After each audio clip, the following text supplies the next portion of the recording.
Hey guys, welcome back to the channel. Our first story is titled, My girlfriend's ex tried to use our past against us. My name's Brady, and this is the story of how my girlfriend Allison's ex-boyfriend tried to use our past against us, and how we managed to come out together stronger on the other side. Allison and I met at a local coffee shop about a year ago. I was a regular there, always ordering the same thing, a large black coffee, and a blueberry muffin. Allison was a new barista, and she caught my eye immediately. She had this infectious smile and a quick wit that made even the grumpiest morning customers crack a grin. We started chatting more and more each day, and eventually, I worked up the courage to ask her out. To my surprise and delight, she said yes. Our first date was a small Italian restaurant downtown. We talked for hours, barely touching our food. I learned that Allison was studying to be a veterinarian, that she had a weakness for cheesy 80s movies, and that she could do a spot-on impression of Kermit the Frog. As we got to know each other better, Allison opened up about her past relationships. She told me about her ex-boyfriend, Tyler. They dated for 2 years in college before breaking up about 6 months before we met. According to Allison, the relationship had started well, but gradually became toxic. Tyler was possessive and controlling, often accusing her of cheating or flirting with other guys. He'd isolate her from her friends and family, making her feel dependent on him. One night as we cuddled on my couch, Allison confided in me about how long it took her to realize how unhealthy her relationship with Tyler had been. She admitted to making excuses for his behavior, thinking if she just loved him enough, he'd change. I held her close, feeling a mix of anger towards Tyler and a protectiveness towards Allison. I assured her that she deserved better and that I would always respect and trust her. For the next few months, everything was perfect. Allison and I grew closer, spending most of our free time together. We'd go on hikes, binge-watch TV shows, or just hang out at home cooking dinner together. I'd never felt so comfortable and happy with someone before.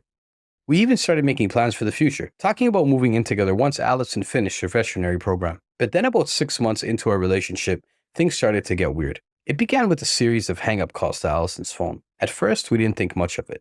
Probably just telemarketers or wrong numbers. But then Allison started receiving strange text messages from unknown numbers. The messages vague at first, hinting at past events and shared secrets. But as days went by, they became more explicit and threatening. One message read, "You think you're happy now, but you'll never forget what we had." Another said, "He doesn't know you like I do. He doesn't know what you're really capable of." Allison was visibly shaken when she showed me the messages. She suspected they might be from Tyler. She had blocked his number ages ago, but these are coming from different numbers each time. We speculated that he might be using disposable phone apps to bypass the block.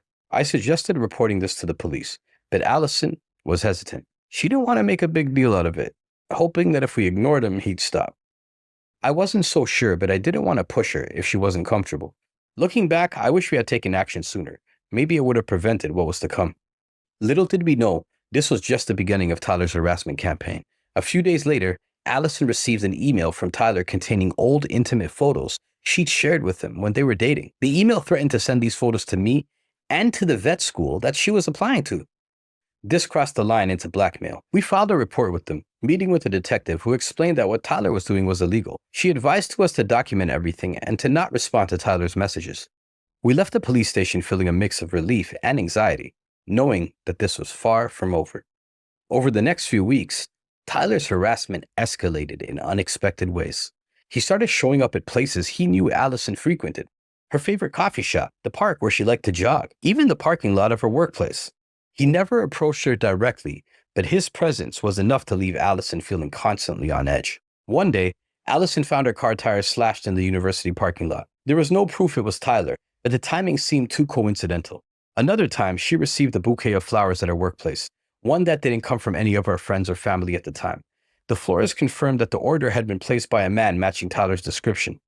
Tyler also began reaching out to Allison's friends and family on social media, spreading lies about her and trying to turn them against her. He claimed that Allison cheated on him, that she was unstable and manipulative. Some of her old college friends, who didn't know the full story of the relationship, started to distance themselves from her. The constant stress was taking a toll on Allison.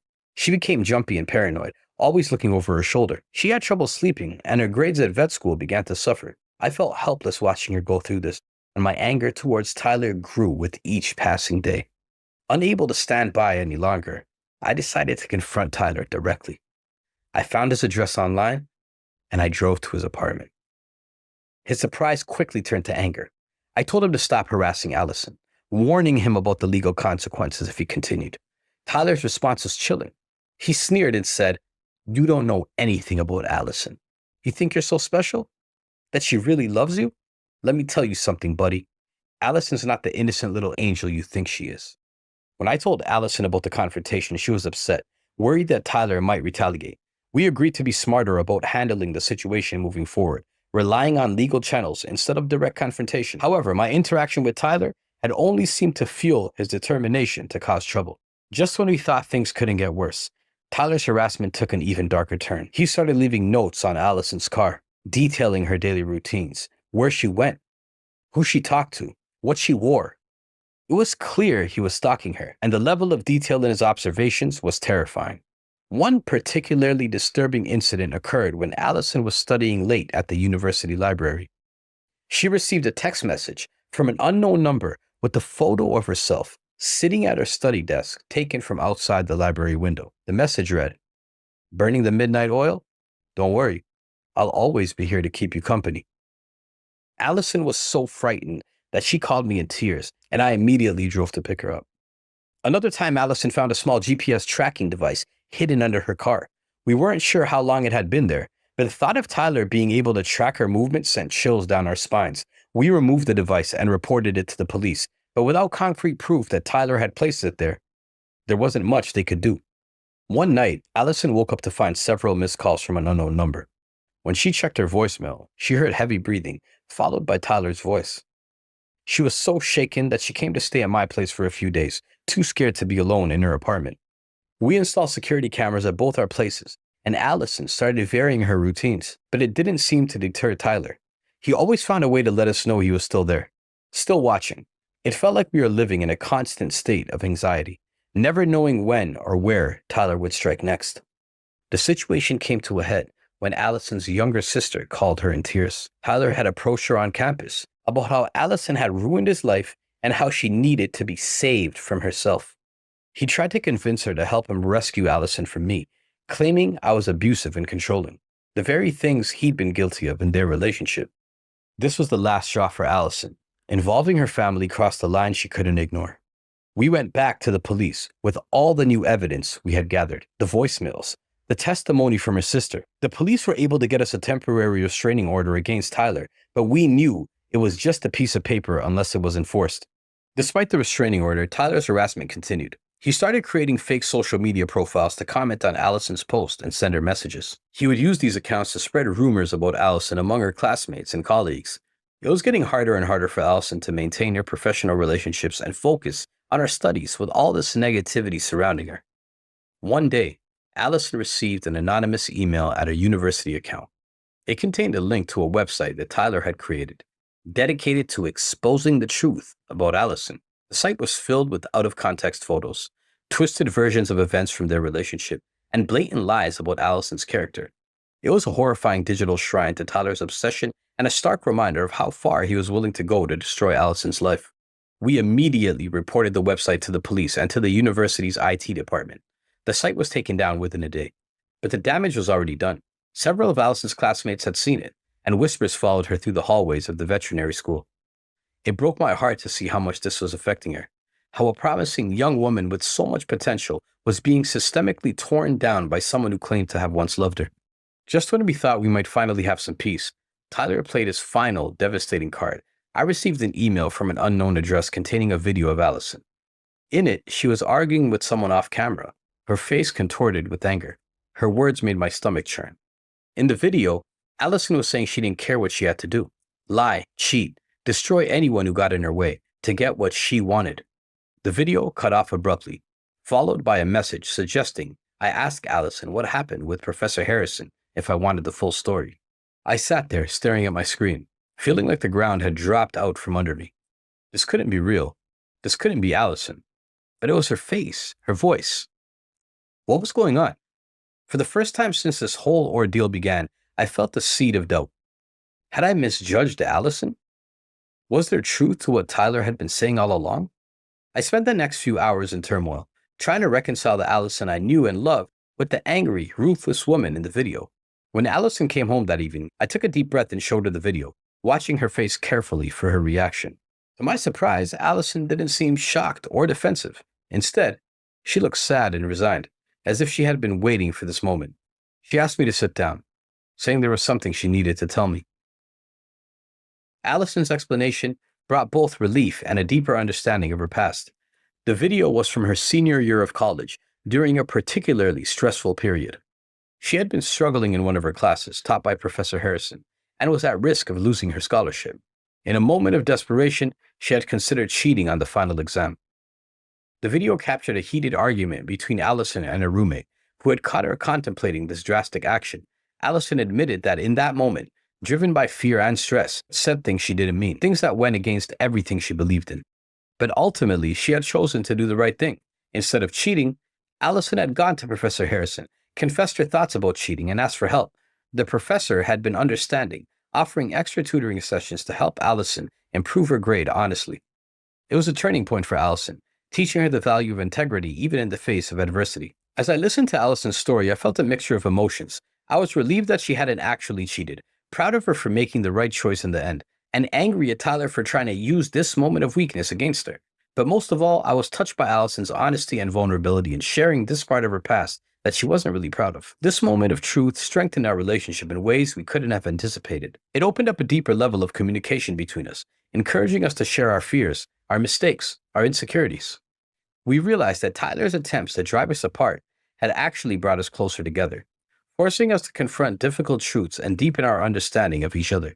Armed with this new evidence of Tyler's continued harassment, we returned to the police. This final piece of evidence was enough to press charges against Tyler for harassment and attempted blackmail.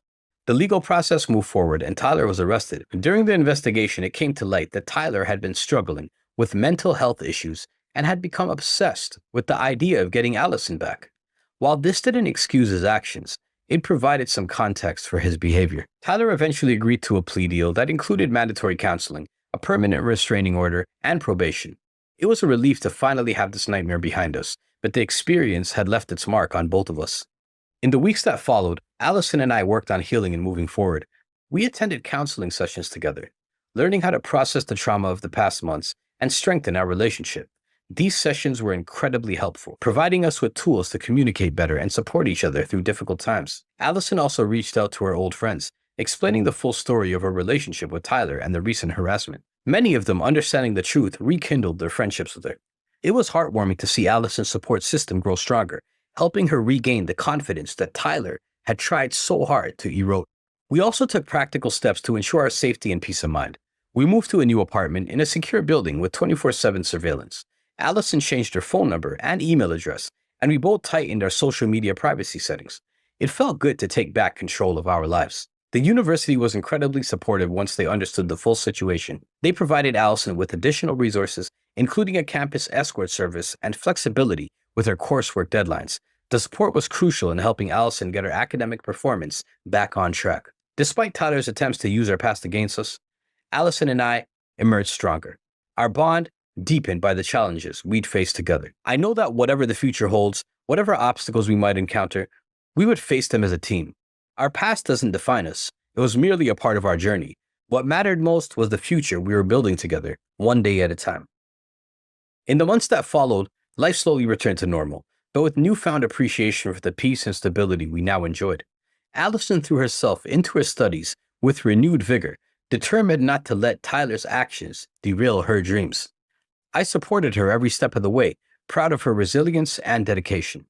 We also became advocates for others facing similar situations. Allison started a support group at the university for students who had experienced stalking or harassment. I volunteered with a local organization that provided legal aid to victims of cyberbullying and online harassment. It felt good to use our experience to help others and to turn something negative into a force for positive change. Our relationship grew stronger. We had learned the importance of open communication, of facing problems together rather than trying to shield each other from difficulties. We had seen each other at our most vulnerable and stood by each other through it all. This shared experience had created a bond between us that felt unbreakable. A year after Tyler's arrest, I proposed to Allison. We were on a hiking trail, watching the sunset from a beautiful viewpoint. As I got down on one knee, I told Allison how much I loved her, how proud I was of her strength and kindness, and how I wanted to spend the rest of my life facing whatever challenges and joys came our way together.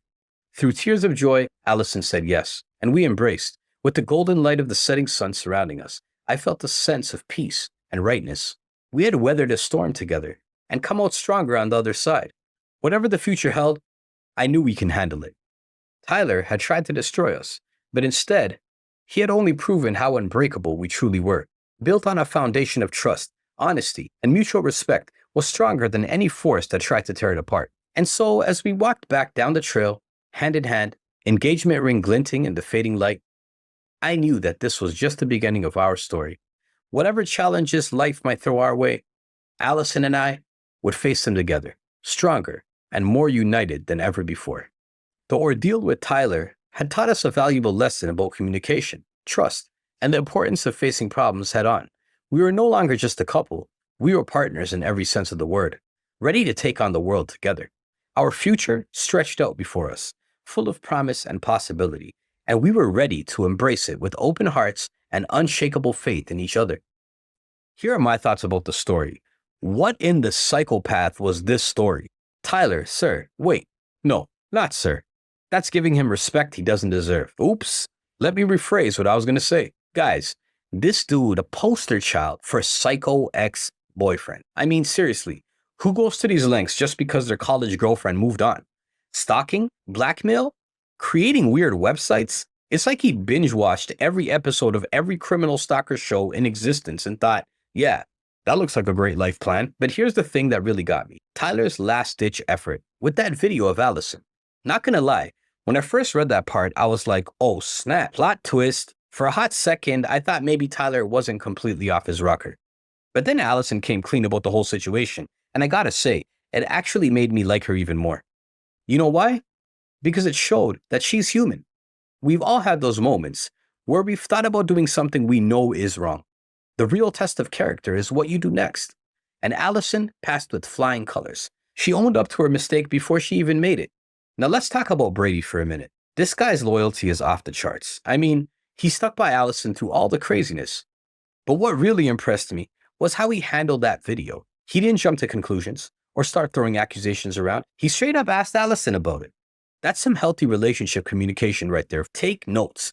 Communication will save lives and your relationship. One thing that kind of bugs me though, why didn't they go to the police sooner? I mean, I get it. Allison was hesitant at first, but come on. The minute those creepy messages started rolling in, I'd have been at the police station faster than you can say restraining order. But you know what? I can't judge too harshly. It's easy to say what you do when you're not in the situation. And let's be real, they handled it pretty well overall. They documented everything. They didn't engage with Tyler directly, well, except for that one time Brady confronted him. But we'll let that slide. What really got me though was how this whole ordeal ended up bringing Brady and Allison closer together. It's like they say, pressure makes diamonds, right? These two went through the ringer and came out stronger on the other side. That's some real relationship goals right there. But I gotta say, part of me is curious about what happened to Tyler after all of this. Did the counseling help? Did he ever realize how messed up his actions were? I hope for everyone's sake that he got the help he needed and moved on with his life. See guys, we practice empathy here on this channel. And now guys, we will move on to the second story of the video. Please like the video if you have enjoyed it so far. The story starts like this. My fiance's family tried to cancel our wedding behind our back. My fiance's family had always seemed so welcoming and supportive. But as it turns out, appearances can be deceiving. I'm Shannon, and this is the story of how my soon-to-be in-laws tried to cancel our wedding behind our backs. Sean and I had been together for 4 wonderful years before he proposed. We met during our senior year of college, both of us cramming for finals in the campus library. A spilled coffee and a shared laugh over our mutual clumsiness led to a study date, which turned into dinner, which blossomed into a love that neither of us had expected, but both cherished deeply. When Sean proposed on a crisp autumn evening in the park, where we had our first real date, I was overjoyed. We were excited to start planning our life together, and the wedding seemed like the perfect way to celebrate our love with friends and family. We spent months meticulously planning every detail of our dream wedding, from the venue to the menu, the music to the decorations. Everything was falling into place perfectly, or so we thought. Sean's family had finally been a big part of our lives. His parents, Eric and Donna, welcomed me with open arms from the very beginning. His sister Ellie quickly became one of my closest friends. They even insisted on contributing a significant amount to our wedding fund, which we gratefully accepted. Little did we know that this financial contribution would later be used as leverage to try and control our choices. We decided on a beautiful outdoor venue, a rustic barn surrounded by rolling hills and vineyards. It was a bit unconventional, but it suited us perfectly. We wanted a relaxed, fun celebration with our closest friends and family, nothing too formal or stuffy. One evening during a family dinner at Sean's parents' house, Donna cleared her throat and said, "So, about the wedding, your father and I have been talking, and we're a bit concerned about some of your choices." That was the beginning of what would become a months-long battle to maintain control over our own wedding. At first, it was just suggestions and concerns. They thought the barn was too rustic. The guest list was too small. The menu was too casual. But as time went on, their interference became more aggressive and underhanded. A week after that dinner, Donna called me directly to discuss the invitations we had chosen. "Shannon, dear," she said, her voice sickly sweet, "I was thinking about those invitations you showed us. Don't you think they're a bit simple? I found these gorgeous letterpress ones with gold foil. They're a bit more expensive, but we'd be happy to cover the cost." I politely declined, explaining that we loved the simple, rustic charm of the invitations we'd chosen. They fit perfectly with our vision for the wedding. Donna seemed to accept this, but I could hear the disappointment in her voice. Just days later, I received a call from our invitation designer. Apparently, someone claiming to be my mother-in-law had contacted them, trying to change our order to the gold foil letterpress invitations that Donna had mentioned. I was shocked at the audacity and quickly put a stop to it, reconfirming our original order. The next issue arose when we went cake tasting. Sean and I had decided on a small 2-tier cake for cutting, with an assortment of pies for our guests, a nod to my grandmother's famous baking. When Donna found out, she was aghast. "Pies? At a wedding?" she exclaimed. "That's simply not done. You need a proper wedding cake, at least 5 tiers. And it should be a traditional fruit cake, of course." We stood our ground, explaining that this is what we wanted. Donna pursed her lips but said nothing more at the time. However, a few days later, the bakery called us confused. Apparently, someone claiming to be the mother of the bride had called to change our order to a 5-tier fruit cake. When we explained that this was a mistake and reconfirmed our original order, I can feel the tension rising. The incidents continued to pile up. Ellie, who was one of my bridesmaids, constantly questioned my choices for the bridesmaid dresses. "Are you sure you want that color, Shannon? It's not very traditional. And the style is so casual. Don't you think something more formal would be better?" I stood firm in my decisions, but it was becoming exhausting to constantly defend our choices.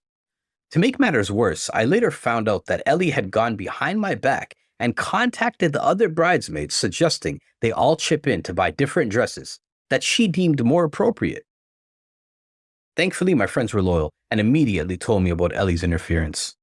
Then came the issue with the music. Sean and I had hired a fantastic local band that played a mix of contemporary and classic songs.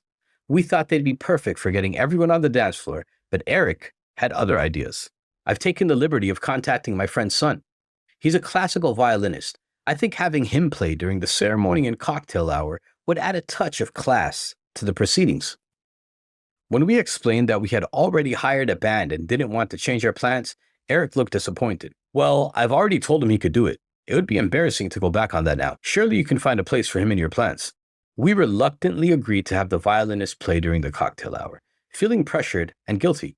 However, we later discovered that Eric had contacted our band and tried to cancel their contract, telling them we had changed our minds and wanted a classical ensemble instead. It took several stressful phone calls to sort out the misunderstanding and ensure that our band was still available. Pressure was constant and came from all directions. Donna had options on everything from the flowers. She thought our wildflower arrangements were too messy and pushed for traditional roses, to the seating arrangements. She wanted to invite several family friends we had never even met. One particularly frustrating incident occurred when we were choosing our wedding favors. Sean and I had decided on small jars of locally sourced honey, each with a personalized label. We thought it was a sweet nod to the local area and our love for each other. Donna, however, had other ideas. "Honey?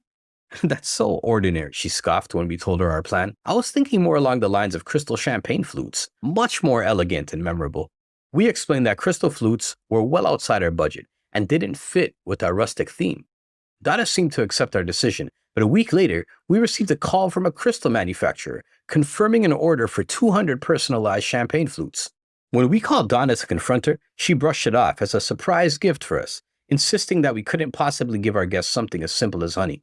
It took hours of arguing and negotiating before Donna finally agreed to cancel the crystal order.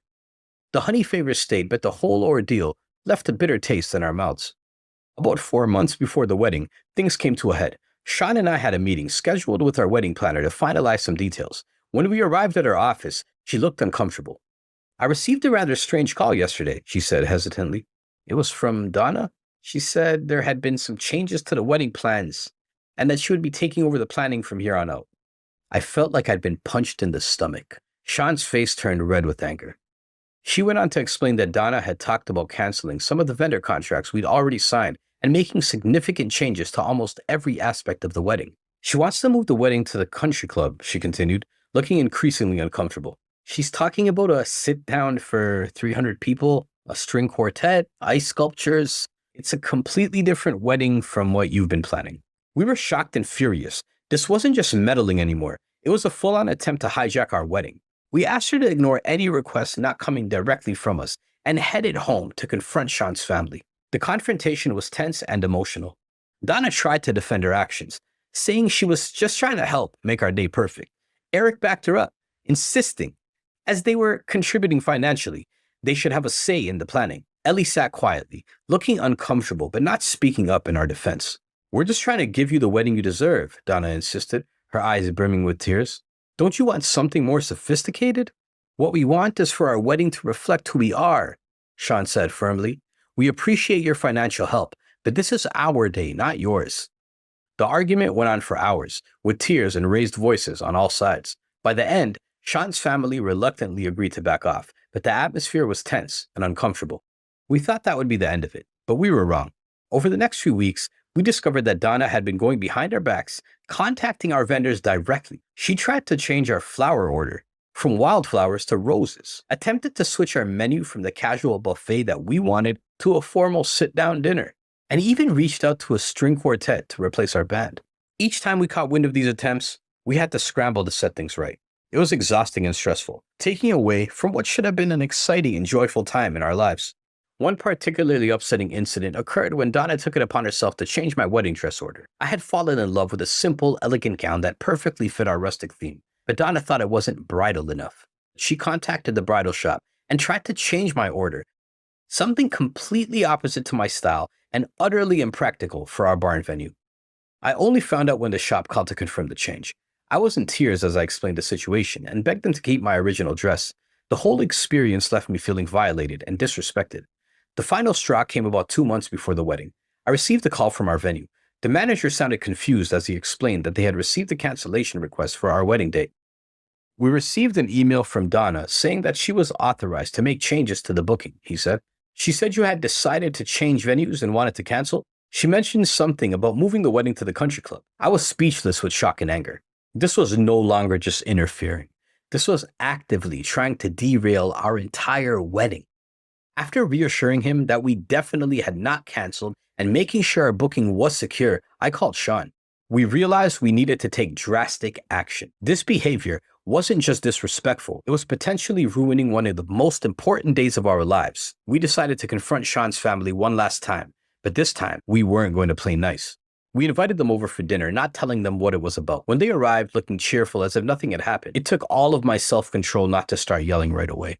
Once everyone was seated, Sean stood up and calmly explained that we knew all about their attempts to change our wedding plans behind our backs. The room fell silent as he listed off each incident: the venue cancellation attempt, the changes to vendors, the constant undermining of our choices. Donna tried to defend herself, insisting that she was just trying to help, that she wanted our day to be perfect, but we stood firm. We made it clear that if interference didn't stop immediately, they would no longer be welcome at the wedding. We were prepared to hire security to keep them out if necessary. "But we're paying for half the wedding," Eric protested. "Surely that gives us some say in how things are done." "Your financial contribution was a gift," Sean said firmly.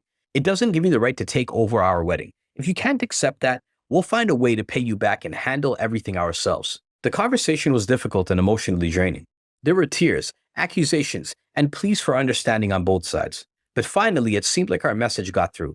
Donna, Eric, and Ellie looked ashamed and promised to stop interfering. As they were leaving, Donna turned to us with tears in her eyes.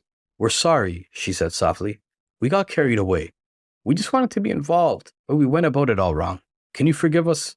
We appreciated the apology, but made it clear that we needed to see real change. No more interference, no more calls to vendors, no more trying to change things behind our backs. After they left, Sean and I collapsed on the couch, emotionally exhausted. We hoped this would be the end of the drama, but we were prepared to take further action if needed. To our surprise and relief, Sean's family seemed to take our ultimatum seriously. When we did see them, they were polite and asked about the wedding, but didn't try to change anything. It was a bit awkward at first, but as weeks went by, things started to feel more normal. We did, however, take some precaution. We contacted all our vendors and set up passwords for our accounts, ensuring that no one could make changes without our explicit permission. We also asked our wedding planner to double-check any changes or requests with us directly, no matter who they came from. About a month before the wedding, Donna called and asked if she and Ellie could take me out for lunch. I was hesitant, but Sean encouraged me to go, thinking it might be a peace offering. The lunch was initially tense and awkward. We made small talk about the weather and local news, carefully avoiding any mention of the wedding. Finally, as our meals arrived, Donna took a deep breath and broached the subject we'd all been avoiding. "Shannon, Ellie and I owe you an apology," she said, her voice trembling slightly. "We've been terrible to you these past few months, and we're truly sorry. We realize now that we were trying to create the wedding we wanted, not the one you and Sean want. It was selfish and disrespectful, and we're ashamed of our behavior." I could see the sincerity in their eyes, and I felt a wave of relief wash over me. "Thank you," I said softly. "That means a lot to me." From that day on, things were different. Instead of trying to change our plans, Sean's family threw themselves into helping us achieve our vision. They helped with the DIY decorations for the barn, used their connections to get us a deal on a vintage car for our getaway vehicle, and even hosted a beautiful rehearsal dinner at their home, decorated in the rustic theme we loved. Donna surprised us by reaching out to local beekeepers and arranging for our honey favors to come with small cards explaining the importance of bees to the local ecosystem. A thoughtful touch that perfectly complemented our original idea. Eric, who had initially been pushing for a formal, traditional wedding, ended up using his woodworking skills to create beautiful rustic signs for the venue. He made everything from the welcome sign to the table numbers, each piece carefully crafted to match our vision. Ellie threw herself into helping with the flowers. She spent hours learning about wildflowers and even started a small cutting garden in her backyard, growing some of the flowers that would be used in our bouquets and centerpieces. As the big day approached, I felt a sense of excitement and joy that had been missing during all the drama. Sean and I were able to focus on our love and our future, rather than family conflicts. We were touched by the efforts Sean's family was making and felt that the whole experience, as difficult as it had been, had ultimately brought us all closer together. The wedding day itself was perfect. The rustic barn looked magical, decorated with twinkling lights and wildflower arrangements. The sun shone brightly, casting a warm glow over the rolling hills and the vineyards surrounding the venue. As I walked down the aisle, I saw Sean waiting for me, his eyes filled with love and happiness. In that moment, all the stress and drama of the past months melted away. Our casual buffet was a hit, featuring local seasonal dishes that reflected our love of the area. The pies, displayed on rustic wooden stands that Eric had made, were a particular hit with the guests. Our band kept everyone dancing all night, their energy infectious as they played a mix of our favorite songs. As I looked around at our happy guests, I saw Sean's parents beaming with pride and joy. Ellie was on the dance floor, laughing and twirling with our other bridesmaids. The sight of them enjoying the wedding we had planned, rather than the one they had tried to force on us, was incredibly satisfying. The rest of the evening passed with a blur of laughter, dancing, and joy. As Sean and I drove away in our vintage getaway car, surrounded by the cheers and well wishes of our loved ones, I felt an overwhelming sense of happiness and relief. We had faced a major challenge in our relationship and had come out stronger. We had stood up for ourselves and our vision, and in the end, it had brought us closer to Sean's family rather than driving us apart.